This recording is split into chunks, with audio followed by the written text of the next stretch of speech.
welcome everyone. We're so excited to have you here today. We're really kicking off a 10-day workshop today with our very own Martyn Williams. Today we're going to be talking about going from your worst to your best, 3 ways to rapidly transform you and your team. Before we get started today, I want to invite you to join the conversation, not just today during this kickoff virtual event, but really anytime over the next 10 days as you grow and learn and develop. Join the conversation. Let us know how your journey is going. Use the hashtags #TE virtual events or #TEVE. We will see it if you use the hashtag, and we will join in the conversation with you. LinkedIn, Twitter, Instagram, of course.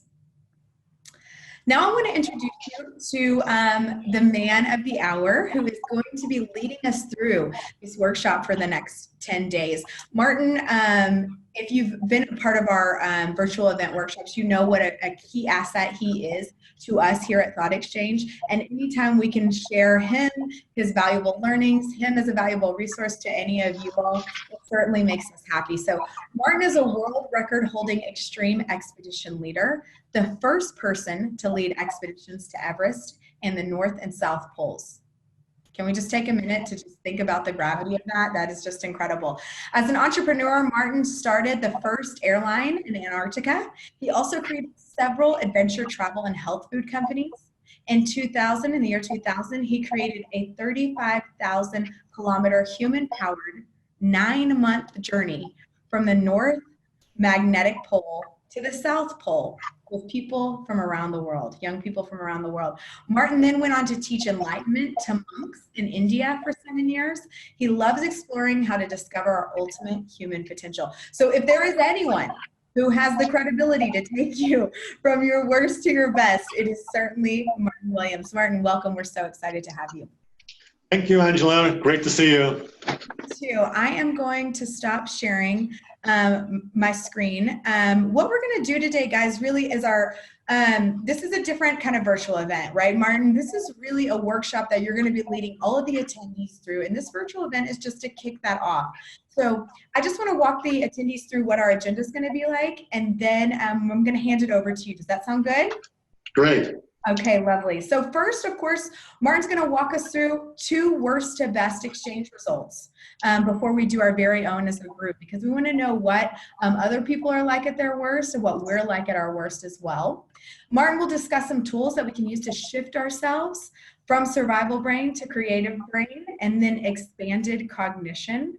We're going to discuss the daily practices that you guys are going to focus on over the course of the next 10 days to create that development that we're wanting to all have. And then we're going to share some final thoughts before we kick this workshop off. Does that sound great, Martyn? Sounds great. Okay, great. So let's go ahead and dive in. Talk to us about the 2 worst to best exchanges, Martyn, that we've done, that Thoughtexchange has done. So we have some ideas about some of the other feedback that we were getting in those exchanges. Sure. Okay, I'm just going to share my screen, make sure we can see it. And hang on. So the first one we did with 50 superintendents, and these superintendents, school superintendents, each one has multi-million-dollar budgets, so we're talking literally they're in charge of hundreds of millions of dollars, maybe even $1 billion, and huge staffs too. And so, and they're professionals at education, right? And so what came up as their top, them at their worst was being frustrated with stupidity. Meanwhile, their job is to help people with stupidity, right? Like the essence of their job and the reverse of the essence of their job, right? It's really right. And they all had a big chuckle about that. Actually, they all found it quite amusing, and real, Right. And the second one was with. Dave did an event with a massive scale, and there was about 1,100 people in that one. And so again, people who have employees, 1,000 employees under them, and their one was that they take on too much, and or do it all by myself. So here you have 1,000 employees, and you're trying to do everything by yourself, right? It's sort of like the epitome of ridiculousness, right? So. Wow. So we at our worst can really just take on behaviors that are just quite bizarre, really. It's interesting too, Martyn, that this is out of 821 people who participated in this exchange. And the top two are both of those, where they say this is, I mean, it's so prevalent that we take it on ourselves that it's risen to the top of so many people. Yeah, and actually, I didn't pull down more, but if you look through the top 10, it's about 5 or 6 in the top 10, you know? Wow, incredible. Yeah. And another one that was in master scale and also in superintendents was just I turn nasty or I turn negative. Call people stupid, right? Yes, yeah. So anyway, so now, Angela, you wanted to, I'm going to stop my share and go back to you. Yeah, I mean, now that we've seen really what these corporate leaders and these educational leaders are dealing with, you know, whether they feel like they're dealing with stupidity or whether they feel like they're taking it all on themselves, so maybe perhaps to shield them from this perception of stupidity.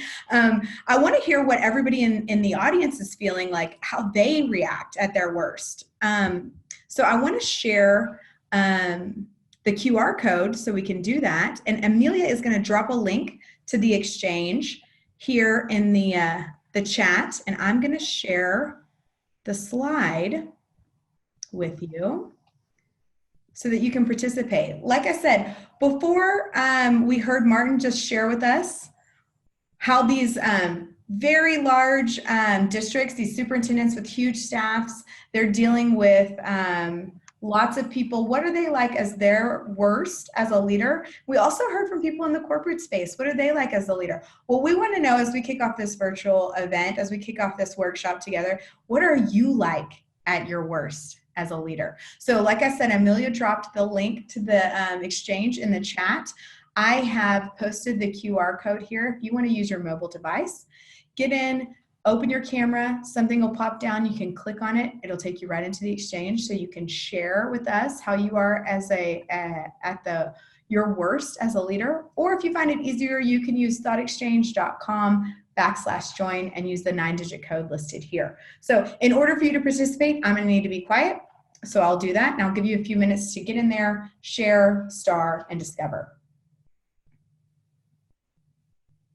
Yeah, okay, great. If it's okay with you, Martyn, I'm gonna move over to the top thoughts and we'll dive into some of these. Does that sound good? That sounds great, yeah. Okay, lovely. Thanks so much for sharing and starring, guys. We're gonna have Martyn go through them, talk to us about what we're like as a cohort as we start this workshop together, what we're like at our worst as a leader, maybe how that compares to the other 2 exchanges we've run. So Martyn, let's start here at the top. I start to doubt my value. Yeah, so what I want to do here is, as these shuffle around, different ones will come to the top. So I'll actually run through a bit of a presentation. Okay. We'll come back and look at it, and then once we've had sort of I'm going to share some insights, then we'll come back and see how the insights apply, okay? That sounds perfect. Do you want me to stop sharing? Yes, please, yeah. Lovely. Okay, it's all yours. Okay, I'll share now. Okay, so then you're worse. So we've asked the question, right?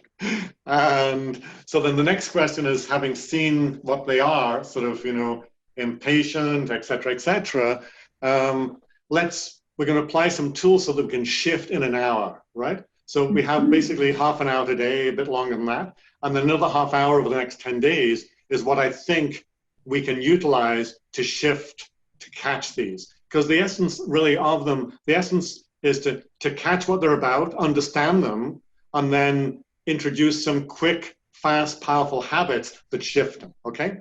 So that's what the game is we're going to play here, okay? So then, as Angela mentioned, you know, I've spent so many years frolicking in the mountains and doing bizarre things. You know, here's, for instance, guiding on Everest, and here's expeditions to the North Pole, here's the airline, and one of the bizarre things was sitting in rings of fire for a couple of hours a day in meditation. So obviously these gave me some pretty unusual insights into life. And so, well, the first point I want to make then is that with each one of the things we listed, it's part of a pattern, okay? So something will happen to us, we get triggered into a pattern, and it becomes an unconscious pattern. And these unconscious patterns happen all the time. So on one of the expeditions, we were really looking forward to cycling in Bolivia, and the team is totally excited about it. We get there, it's gorgeous temperatures, everything's perfect, and yet somebody could be having a lousy day because they've been triggered by an unconscious pattern.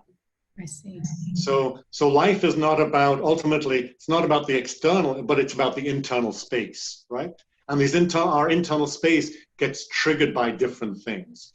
So that's what we're going to look at next, is really what triggers it. So even, for instance, the superintendents, one of their things was also being a bit short with people, right? And so here they're so short, but they can't see the help that's outside, right? Waiting to help them.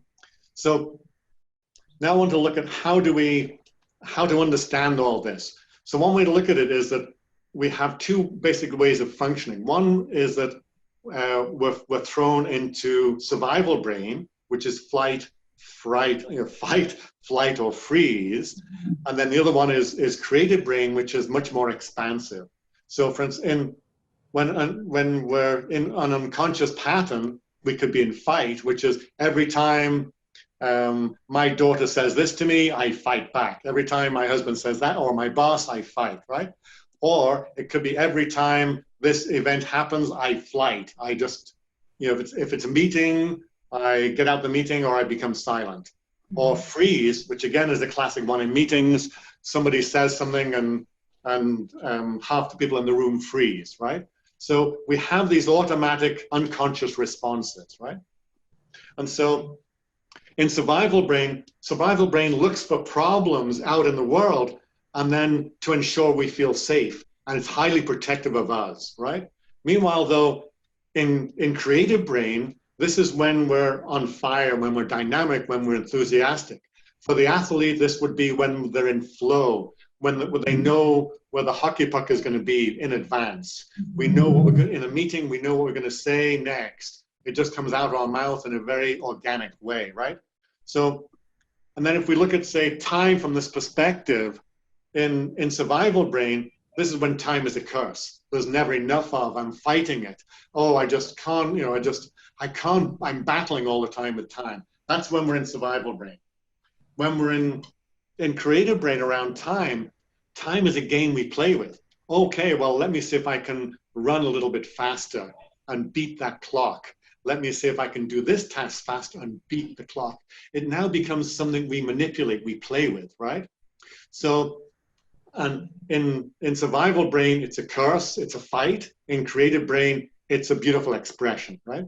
So now we need to start looking at how do we get into these patterns, right? How do we fall into survival brain? How do we get out of survival into creative?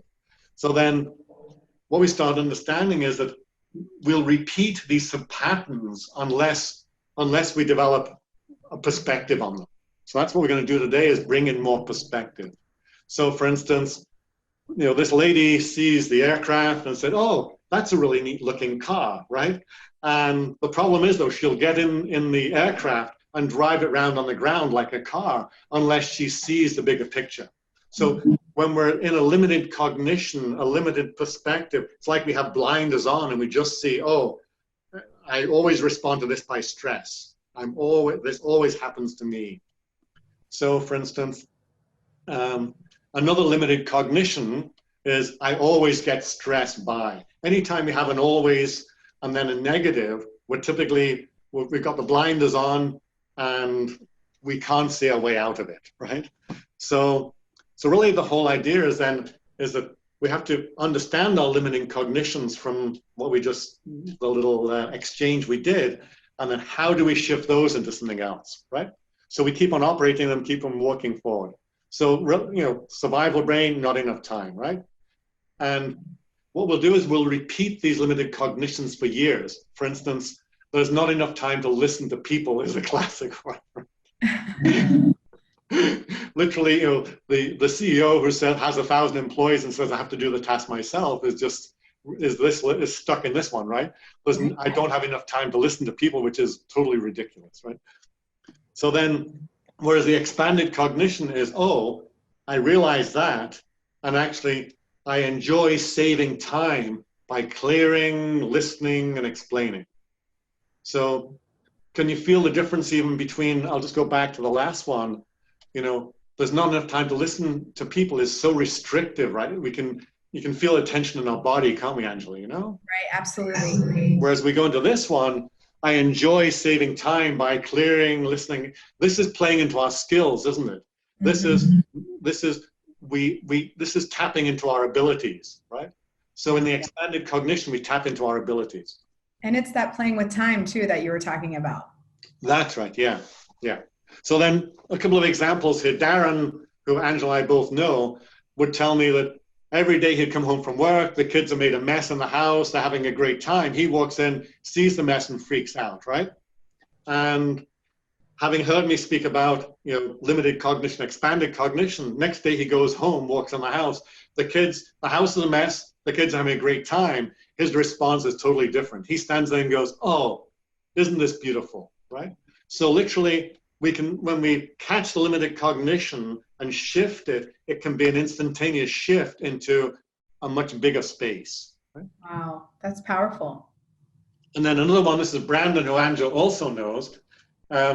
He constantly gets tasks thrown at him all day, and because he's responding to a lot of the client requests. And so he came to me and we talked about this and we worked on it.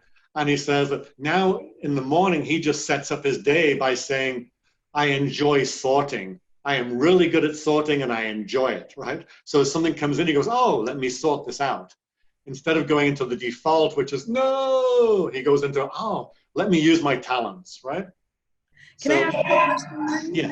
Yes. Is it inauthentic to change your pattern of thought in that way? Or is it really just a shift in perspective?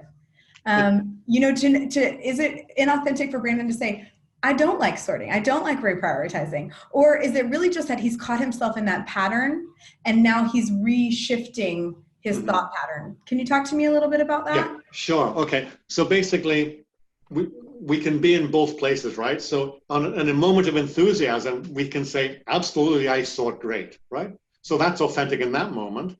In another moment, we can be totally authentic saying, actually, I sort horribly, right? They're both true in the moment, right? Okay. So we are authentic in the moment. But once we realize, oh, I also have the option of the other one, what happens is the limited belief, we don't think we can shift. We think that is our reality in that moment. And in that moment, it is, right? So we have to catch it and go, oh, actually, this is, I'm not stuck in this. I have an option. That's lovely. I think that's great too. We forget that we have those options. Thank you. Yeah, okay. So then one more. This is, again, the owner of a building in Rossland, who, Angela knows this building. And the owner came to me and said, every day I come outside of my building and people have smoked cigarettes and thrown them on the ground. Meanwhile, I put a litter bin there. And he said, and every day I would get frustrated, right? He said, I listened to you speak about expanded cognition. I walked out, looked at the cigarettes, looked at the sky, which is blue, and goes, I'm happy to be alive. Literally, he didn't have to open that doorway. He walked into the doorway unconsciously of frustration. He stood at the doorway and looked and said, I don't want to go in that doorway. Right? Let me choose a different doorway. Wow. You say it as if it's that simple. Over the next 10 days, Martyn, are you going to help us to make sure it is that simple? That's the game. That's exactly the game. So I wanted to show you then one of the, again, with the superintendents, and they were speaking about new initiatives, and they were saying that what happens in a new initiative, they immediately put a team into survival brain, right? And if it's not caught, this is what happens. The survival brain response, we have to do this new thing. So that's already the limited. The have is the limited cognition, right? As soon as we say, I have to, we're stuck. And if we don't address it, it becomes embedded, right? And then literally it leads to hard times where we just, every day, we have to do this new thing every day. And you can just feel the shift in energy, right? It's just a down energy, right? But if you address it, then you can change it around. So part of the game with these things is to catch them, right? So now, here's two more. I'll just run through this one. So this is, take on too much. to survive, I must do more than ever to prove my worth, right? In creative, I'm great at getting lots of stuff done. Limiting cognition, I have to say yes. Expanded cognition, I'm really good at defining my workload, right, to myself and to others. Wow. So you can feel the difference. I'll just move through the next one. So really, in survival brain, we have unconscious muttering. and in creative brain, we're really bringing consciousness into it and action, okay? So the whole game then is to catch the survival, switch to expanded, and then implement. Now, what happens, say, for instance, sometimes it can happen in an instant, as in Darren, right, who saw the kids, he's so upset, and then poof, the thing disappears, right? And he's back to being, I can be with my kids and be happy and life is great, right? So sometimes it can happen in an instant. Other times, though, what happens is that we really have to work at it. So this is why the 10 days. You know, we have to remind ourselves, oh, this is my limited cognition, this is my expanded cognition. We have to intend to shift it, right? Then we have to act during the day to catch it. Then in the evening, review, and then back to remind in the morning. So really it works like this. Remind in the morning, intend in the morning, act throughout the day, and review in the evening, okay? So then let's take, I just want to look at this one. So basically, when we have a limited cognition, we're typically predicting failure, right? We're denying our skills. Typically, you know, when Brandon says, oh, I'm so stressed by the tasks, he is actually denying he has all the skills to do the tasks. Right. We feel trapped, and literally it ends up reducing health, right? Stress reduces health. Whereas as soon as we apply the expanding cognition, we're now predicting success. Oh, I am really good at, right? And I'm now enhancing my skill. I am really good at sorting. I'm really good at communicating. I'm really good at problem solving. It develops excitement in our body, right? Which then increases health. So then what I'm going to do now is stop the show and go to this slide here. We're going to look at what hours. Let's go back. Angela, would you mind showing what our top thought currently looking like? Oh gosh, here we go. It's still doubting their value. I started to doubt my value. Okay. Let's take that one then and just go down here. And let's look at that one. Let's work our way through this together. Okay. So survival is, I doubt my value. Okay. Okay. Creative is all the evidence is, and the fact that you're on this call, right, indicates that you have high value, right? So if you're to check with your friends, they would say, do you have value? Absolutely. You know, you're whatever, you're a CEO, you're this, you're that, you're a director of this, you do that, whatever it is, right? So the creative is, actually, I have great value, you know, or I bring huge value. Again, we can play with it. Angela, maybe you have another idea, but let's go with that one for now. No, I like that. Great value. Yeah. Okay. So the limiting cognition is something like I always.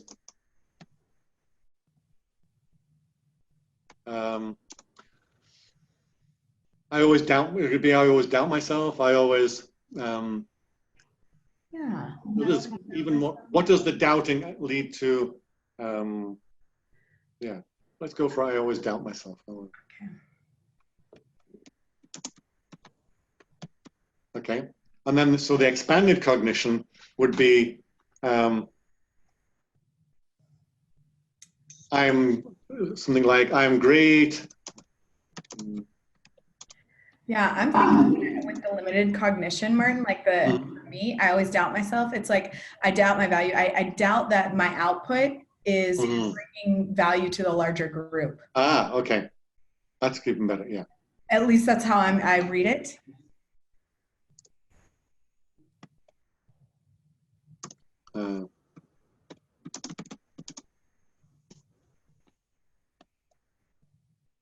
My value adds value. Yeah, or like my contributions are not. Oh yeah, okay. Contribution adds value, yeah. Mm-hmm. Okay. So, but you know, really though, in other moments, and Angela, I know you've said this, is that I am great at adding value. Yeah. Yeah, I'm great at.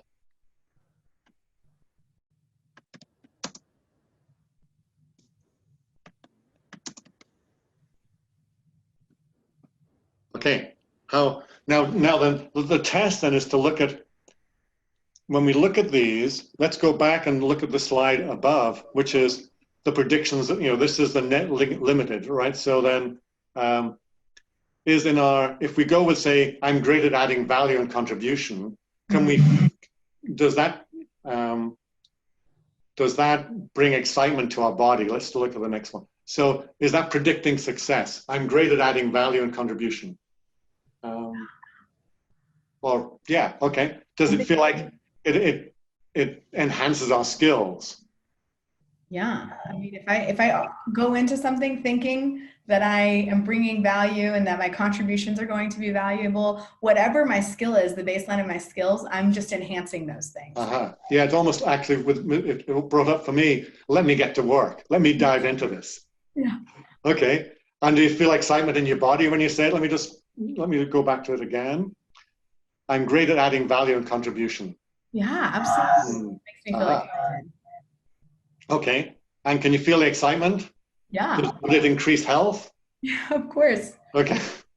Okay, great. Yeah, okay, great. So let's go with that one then. So then let's explain so now we've figured out what's happening. I'm just going to go to this slide here. Okay. We can see all these, right? So now that we know this and we can see the shift in energy between, the doubt, versus really the recognition of our abilities, we really need to look at what do we do with this, right? So really, from all my experience, I'm saying we can change this in about 5 minutes a day, okay? That's the game is that we're going to play. And so the first thing in the morning then is to bring that into our awareness. So I'll send you a text and an email with a little reminder, okay? And then what I want you to do is to take 2 minutes, an intense 2 minutes, though, and go, okay, I am actually great at this. I know my contributions. And you feel it in your body, right? And that way, then you look forward through the day and go, what am I going to bring contribution today? Oh, I'm going to have a conversation with so-and-so. I'll bring my contributions there. So the default is to go running in the background. I'm having a meeting with Ted at 10 o'clock. As I approach the meeting, my default kicks in, which is I don't really bring value, I don't have much to add. And you go in the meeting and zip, right? Yeah. If you go in the meeting saying, what can I bring value? What's my contribution? You'll go in there already prepped and you'll be verbal and you'll be communicative and it'll change the outcome, okay? So literally we're setting up the day in the predictive aspect. And now the intensity is super important too, that we really do it, Tell me, Martyn, I'm sorry, with the intensity, can you just kind of describe what you mean? Like, when you say feel it in your body with intensity, is that what you're describing? That's right, yes. So one of these things, when you get an email or an SMS, for instance, when you look at, okay, got it, out the window, right? We're on to the next thing, right? Whereas what I'm saying is just take the time and go, oh yes, okay, this is important. I'm changing my worst to my best. So let me have an intentionality around that. And then let me feel in my body too. So the more we feel in the body, the more we go, I can be great in that meeting. I have so much to contribute on that topic. And even my presence contributes, Okay, I love that. Okay, thanks, Angela. Yeah. Okay, so then in the evening, what we've done, we've set up an anonymous little group, which will come to you. It'll come to you in an email. So you go in the group, you answer some questions, and the whole idea here is that, So the whole idea in this anonymous group is that the questions are, okay, what were your successes today? What were your struggles? So we put those in, then later on we can go and read other people's responses. And because if we just have it on our own, it's just us working with ourselves. And our limited cognitions kick in, right? But when we see other people going through the same struggle and the same successes, it inspires us and motivates. It's actually fun. You know, it actually becomes funny when you can look at somebody else's struggles. And, oh, I too fell for that one, right? Oh, I too, I'm human and fell for that one. So it's the whole idea of just, you know, in this, we show successes, identify struggles, gain inspiration, course correct. So in this picture on the right here, I don't know if you can see it very well, but, you know, the guy, you know, saying, I got overwhelmed and dropped my notebook down the hole. You know, and the four guys are all sort of looking down the hole with him going, oh yeah, okay, we know how it is, right? So that's the whole game here, is that when we know how it is, we become kinder with ourselves too. All good, Angela? Yeah, no, that's great. I love that there's an aspect of this workshop, Martyn, that we're creating intensity, we're creating intention, we're feeling all of those things, setting that up in the morning, and then in the afternoon or in the evening, having that time together as a cohort with this workshop, I think is such an important aspect, because to your point about that limited cognition, it can creep back up when it's just us. And I think oftentimes we are more apt to be kinder and more empathetic to other people and less to ourselves. And so it will help us when we still struggle, when we are empathetic with other people, we can extend that same kindness to ourselves, I think. Mm-hmm. Yeah, great. Good. Okay, so now the next question I wanted to ask everybody is, what could stop you from not taking the 5 minutes to get what you want? So then we thought in the chat, let's brainstorm here. What are the things that will stop you? Literally we all know, okay, 5 minutes is no big deal, right? On the one hand, that's an expanded cognition. The limited cognition is, let's throw in some limited cognitions in the chat and see what could stop you, okay? And I'll stop my share. Maybe Angela, you can either read out the chat or yeah, I think that's great. Yeah, let us know, what do you think might hinder you from just taking these 5 minutes to be intentional, to reflect each day? What limited cognition do you have, like Martyn said, that could stop you from committing these 5 minutes each day? So busyness, that's great. I'm gonna post one. Oh, kids.